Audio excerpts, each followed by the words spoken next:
লালমনিরহাটের হাতীবান্ধা উপজেলায় জমিতে ফসল শুকানোকে কেন্দ্র করে আশরাফুল দম্পতিকে মারধরের অভিযোগ উঠেছে।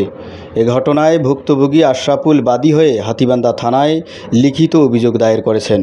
অভিযোগ সূত্রে জানা যায়, গতকাল সকালে পশ্চিম বিচন্দাই এলাকায় মসজিদের পতিত জমিতে তামাক শুকাতে গেলে প্রতিপক্ষ বাধা দেয়। এ নিয়ে বাগবিতণ্ডার মধ্যে এক পর্যায়ে অভিযুক্তরা আশরাফুল ও তার স্ত্রীর ওপর হামলা চালায়। পরে স্থানীয়রা তাদের উদ্ধার করে হাতীবান্ধা উপজেলা স্বাস্থ্য কমপ্লেক্সে ভর্তি করেন।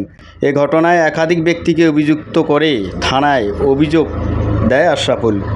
তিনি এ ঘটনার সুষ্ঠু তদন্ত ও আইনগত ব্যবস্থা গ্রহণের দাবি জানিয়েছেন।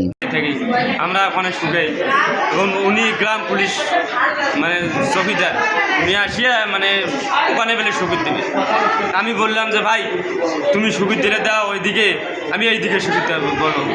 তখন উনি ভুট্টা মারাই খোলা মারছে, মারিয়া আমার তামাক যেগুলো আছে আমার কয় নেই, সবগুলো আমার তামাক দোলাবার ছেড়েছে। আমিও আসি বললাম যে ভাই তুমি এখানে আমার তামাকগুলো কেন এভাবে নষ্ট করতেছো, তাহলে আমাকে একটু জায়গা দাও, আমি তামাকটা নাড়ি। এ বিষয়ে অভিযুক্ত আব্দুর রাজ্জাকের সঙ্গে মুঠোফোনে কথা হলে তিনি অভিযোগ উড়িয়ে দিয়ে বলেন, আশরাফুলদের সঙ্গে কোনো মারামারি হয়নি, শুধু কথা কাটাকাটি হয়েছে, মিথ্যা মামলা দিয়ে আমাকে ফাঁসানো চক্রান্ত চলছে।